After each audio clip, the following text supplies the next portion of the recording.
अस्सलामुअलैकुम everyone, welcome to my channel doctor HS. अगर आपकी उम्र 35 साल या उससे ऊपर है या आपके साइंस ऑफ एजिंग आना शुरू हो चुके हैं, आप किसी भी एज ग्रुप के लोग हैं, तो ये वीडियो आप लोगों के लिए बहुत फ़ायदेमंद होने वाली है क्योंकि इस वीडियो में मैं आप लोगों के साथ एंटी एजिंग स्किन के रूटीन्स शेयर करूंगी। कोशिश करूंगी कि उनको सिंपल से सिंपल रखूं जो सब लोग जिसको फॉलो कर सकें, और मैं आप लोगों के साथ लोकल और इंटरनेशनल जो भी प्रोडक्ट्स हैं वो भी शेयर करूंगी। मैं उनकी पिक्चर्स अटैच करती जाऊंगी स्क्रीन पे। आप जो है वो उसको देख के आपको आइडिया हो जाएगा कि आपने कौन सी प्रोडक्ट जो है वो चूज़ करनी है। और उसके अलावा मैं सारी लोकल प्रोडक्ट्स नहीं बता सकती क्योंकि जो ऑथेंटिक प्रोडक्ट्स हैं मैं वही शेयर करूंगी। मैं सिर्फ फेक प्रोडक्ट्स जो है ना कि मैं सिर्फ लोकल आप लोगों को बताऊं और फेक प्रोडक्ट्स रिकमेंड करना शुरू कर दूं, ऐसा नहीं है। अगर मुझे कोई लोकल प्रोडक्ट किसी इंग्रेडिएंट में अच्छी नहीं मिल रही तो भाई मैं इंटरनेशनल ही रिकमेंड करूंगी कि एटलीस्ट आपको फ़ायदा ज़रूर हो। और हाँ, रूटीन से पहले मैं एक बात क्लियर कर दूं कि जो मैं जितने भी रूटीन्स शेयर करूंगी आपने कम से कम 6 महीने से 1 साल इनको फॉलो करना है तो ही आपको रिजल्ट्स मिलेंगे। उससे पहले किसी ने 1 महीने के बाद बेसब्री नहीं हो जाना कि हम तो ये रूटीन फॉलो कर रहे हैं, हमें फ़ायदा नहीं हो रहा। किसी भी स्किन प्रोडक्ट को काम करने के लिए एटलीस्ट 6 मंथ्स जो हैं वो रिक्वायर्ड होते हैं, चाहिए होते हैं आपकी स्किन के ऊपर। सो 6 महीने से 1 साल के लिए ये रूटीन आप लोगों ने फॉलो करनी है 100% रिजल्ट्स लेने के लिए। पहले तो हम बात करते हैं कि हमारे जब हम लेट 30s में जाते हैं या 40s में जाते हैं तो क्या एंटी एजिंग चेंजेस हमारी स्किन में नज़र आना शुरू हो जाती हैं जिनको हमने टारगेट करना है। जैसे जैसे हमारी एज ज़्यादा होती है, हमारी उम्र बढ़ती है, तो हमारी स्किन में कोलेजन की प्रोडक्शन जो है वो कम होना शुरू हो जाती है। हमारी स्किन की जो इलास्टिसिटी होती है वो कम हो जाती है, फर्मनेस उसकी कम हो जाती है, थिकनेस स्किन की कम होना शुरू हो जाती है। उसके अलावा हमारी स्किन जो है ना वो डल नज़र आना शुरू हो जाती है और रेडनेस और इरिटेटेड स्किन जो है ना वो बहुत ईजिली हो जाती है। और हमारे जो जब हमारी स्किन की कोलेजन और इलास्टिसिटी ये सारी चीज़ें कम होती है, सेल टर्नओवर बहुत स्लो हो जाता है और हमारी स्किन की जो कैपेसिटी होती है मॉइस्चराइज़र को लॉक करने की वो बहुत कम हो जाती है। हमारी स्किन जो है ना वो ड्राई साइड पे जाना शुरू हो जाती है। स्पेशली फीमेल्स में जब उनको मेनोपॉज आता है, एक स्टडी के अकॉर्डिंग जब फीमेल्स को मेनोपॉज आता है तो वो मेनोपॉज के पहले 5 साल में अपने 30% कोलेजन जो है उनका ख़त्म हो जाता है, एक स्टडी के अकॉर्डिंग।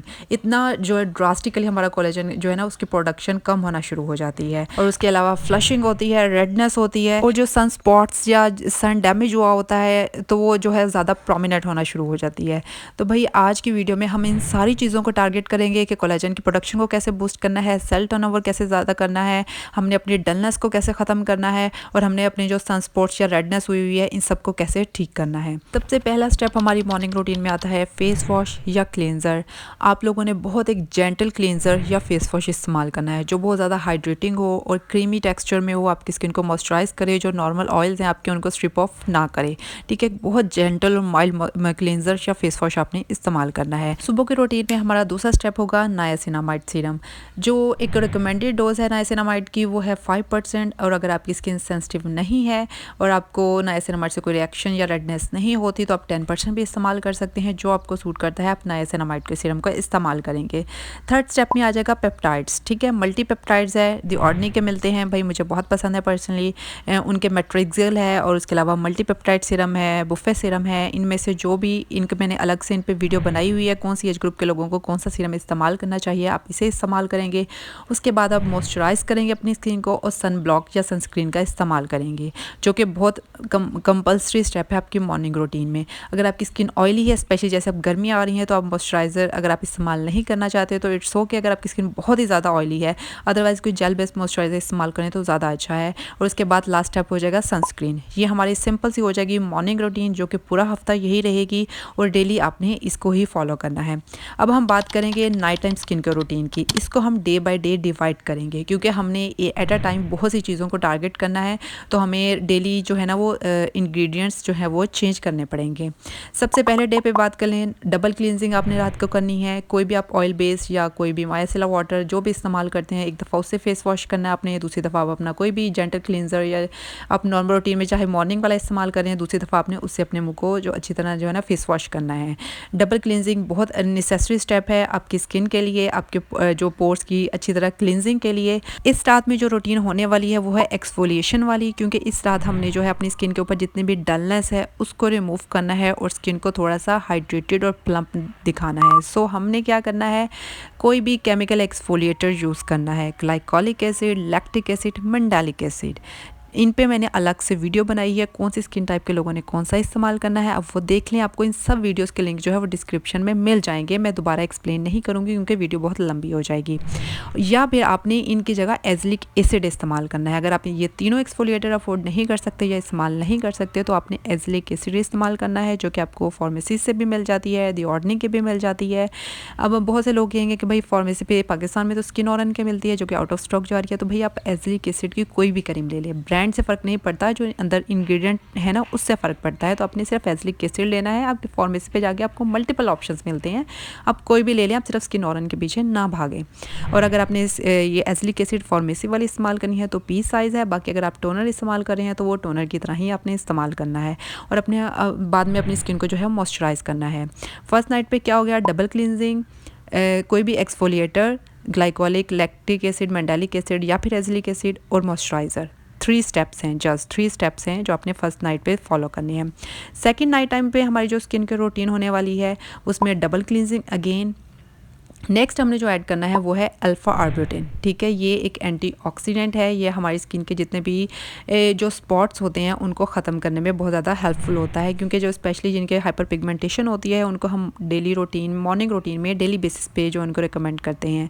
तो आपने अल्फ़ा आर्बुटिन इस्तेमाल करना है। अगर आपके पास ये नहीं है तो आप कोजिक एसिड, अगर आपकी पिगमेंटेशन थोड़ी सी या स्पॉट्स ज़्यादा डार्क हैं तो आप कोजिक एसिड इस्तेमाल कर सकते हैं आप, या विटामिन सी इस्तेमाल कर सकते हैं आप, ट्रांसजेमिक एसिड वाली कोई प्रोडक्ट इस्तेमाल कर सकते हैं। आप पे चॉइस, ये जो चॉइस है मैं आप पे छोड़ती हूँ। आपने जो भी आपको सूट करता है, जो भी आपके बजट पे आता है, या जो आप लोगों को पता है कि ये अच्छी चीज़ है और मैं इसको इस्तेमाल कर सकता हूँ या कर सकती हूँ, तो आपने वो ऐड करनी है। डबल क्लींजिंग, कोई भी arbutin, vitamin C, kojic acid, कोई भी एक चीज़ आप ऐड कर लें, और उसके बाद मॉइस्चराइज़र। सिंपल, अगेन 3 स्टेप्स हैं सेकेंड नाइट पे।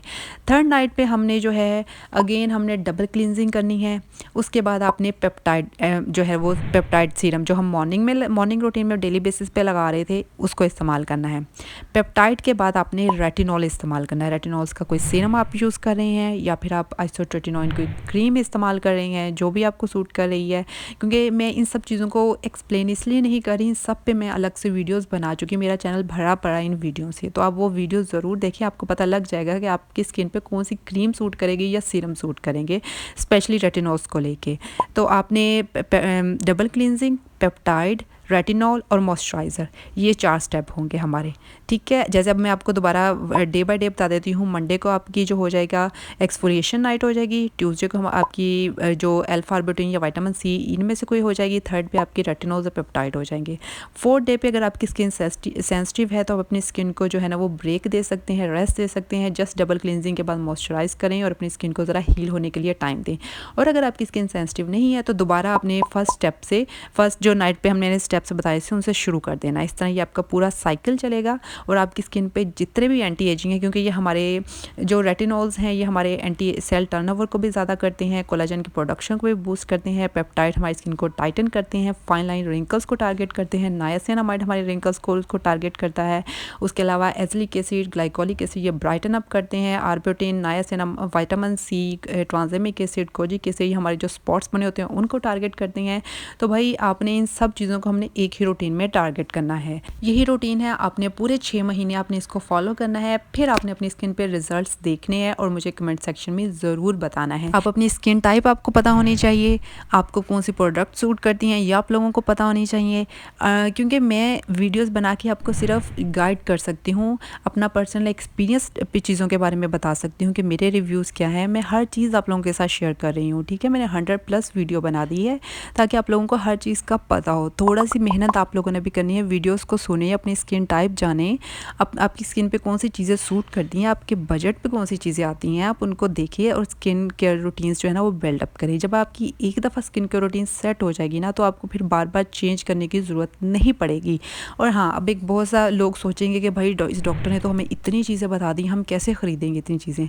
डोंट वरी, आपको इतनी चीज़ें एक साथ ख़रीदनी भी नहीं है, क्योंकि अगर आपने पहले कभी कोई स्किन केयर रूटीन नहीं की तो ये चीज़ें आपकी स्किन के लिए लिए बहुत ज़्यादा हो जाएंगी और आपकी स्किन जो है ना वो रिएक्ट भी कर सकती है।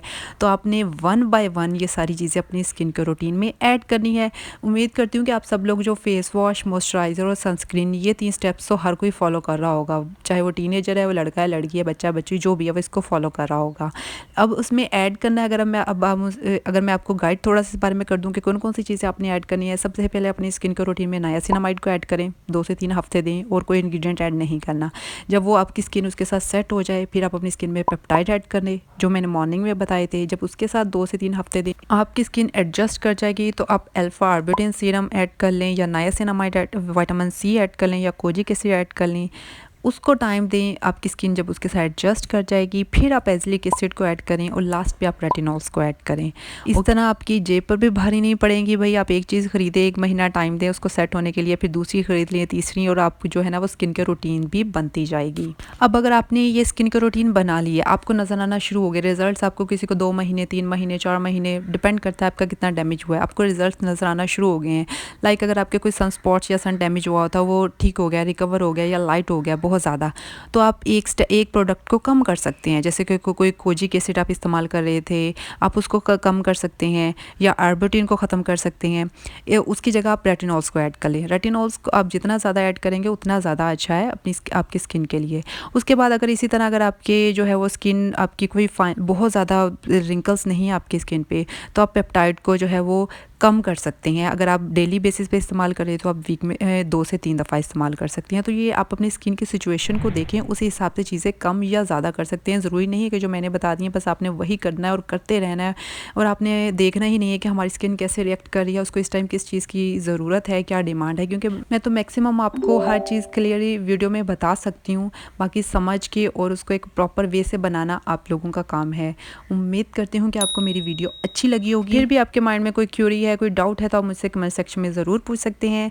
और हाँ, मेरी वीडियोस को लाइक भी किया करें, शेयर भी किया करें और मेरे चैनल को सब्सक्राइब ज़रूर करें। खुश रहें, खुश रखें। Take care. अल्लाह हाफ़िज़।